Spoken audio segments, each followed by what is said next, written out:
నేను అఘోరి పెళ్లికి వెళ్ళడానికి నేను రెడీ అయ్యి వచ్చాను. అఘోరి వాళ్ళకి గిఫ్ట్ కూడా తెచ్చా. సో ఇప్పుడు వాళ్ళకి గిఫ్ట్ ఇవ్వడానికి రెడీ అయ్యాను నేను. అఘోరి పెళ్లి ఆల్రెడీ అయిపోయింది. అఘోరి పెళ్లి ఆల్రెడీ అయిపోయింది. సో ఇప్పుడు వాళ్ళకి గిఫ్ట్ కావాలి. పాపం ఏంటంటే చాలా మంది చాలా అడుగుతారు, ఏం చేసుకుంటారు ఇద్దరు పెళ్లి చేసుకుని ఏం చేసుకుంటారు అని. దానికోసమే నేను కష్టపడి వాళ్ళకు గిఫ్ట్ రెడీ చేసా. గిఫ్ట్ చూస్తారా మీరు అందరూ? చూపించాలా? అఘోరికి వెళ్తున్నాను ఇప్పుడు. అఘోరి మాత వర్షిని అక్క వాళ్ళకి గిఫ్ట్ రెడీ చేసా. సో వాళ్ళకి వెళ్ళి ఇప్పుడు గిఫ్ట్ ఇద్దాం అనుకుంటున్నాను. సో ఒకసారి నేను గిఫ్ట్ ఇచ్చే ముందు ఏంటంటే ఒకసారి మన ప్రేక్షకులు అందరూ చూపించి అప్పుడు ఇద్దామా అనుకుంటున్నాను. ఎందుకంటే అందరూ అడుగుతారు, యాంకర్లు అడుగుతున్నారు ప్రతి ఒక్కరు పెళ్లి చేసుకుని ఏం చేసుకుంటారు. ఇది అఘోరి, ఇది వర్షిని.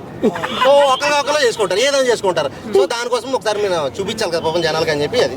సో ఇంకోసారి ఏం అడగండి, ఎందుకంటే ఏం చేసుకుంటారు ఇద్దరు పెళ్లి చేసుకుని ఏం చేసుకుంటారు, ఏదైనా చేసుకుంటారా మనకి ఎందుకు. ఇంకోటి ఏంటంటే అఘోరి మాత అఘోరి అనొద్దు, అయిపోయింది. అఘోరి అంటే ఏంటంటే పెళ్ళిళ్ళు కాని వాళ్ళని, సో పూర్తిగా సన్యాసంలోకి వెళ్ళిన వాళ్ళు అఘోరీలు అంటారు. సో అఘోరి మాత అనొద్దు, ఇక నుంచి అఘోరి అనుకోండి, లేకపోతే ఇంకేదైనా అనుకోండి, అది పేరు ఏదో ఉంది కదా. సో అదనమాట. ఇప్పుడు వెళ్ళి నేను వాళ్ళకి గిఫ్ట్ ఇచ్చి వస్తాను. అప్పుడు గిఫ్ట్ ఇచ్చిన తర్వాత వాళ్ళు ఏం చేశారు ఏందన్నది రేపొద్దున వాళ్ళని వెళ్ళి అడగండి. సో ఇక్కడ నుంచి ఏం చేసుకుంటారు, ఇద్దరికి ఉన్నాయి పువ్వులే కదా, కాయలు లేవు, కొమ్మలు లేవు, ఈ మాటలు మాట్లాడకండి. ఏదైనా చేసుకుంటారు. కూరగాయలు ఉన్నంత వరకు వాళ్ళకి లోటు లేదు. నేను చెప్తున్నా, వంకాయలు, క్యారెట్లు, ఇలాంటి కాయలు, కూరగాయలు ఉన్నంత వరకు వాళ్ళకి ఏ లోటు లేదు. గిఫ్ట్ ఇచ్చేసి వచ్చి మళ్ళీ మాట్లాడతాను. మళ్ళీ వస్తావా? ఏమో నాకు డౌటే, దూరంగా నుంచి అని ఇచ్చేసాలి. అఘోరి ఆల్రెడీ మొగ్గలు కనబడుతుంటే చాలా మీద ఆడుతున్నాడంట. ఎందుకో అందుకే బాబు నీ కోసం తెచ్చాను, ఎంత కకృతులు. వాళ్ళ అన్నీ మీద పడ్డాడు. ఫస్ట్ వర్షాలు అన్నీ మీద అక్కడక్కడ పని అవ్వలేదు, అందుకని చెప్పి చెల్లి మీద పడ్డాడు.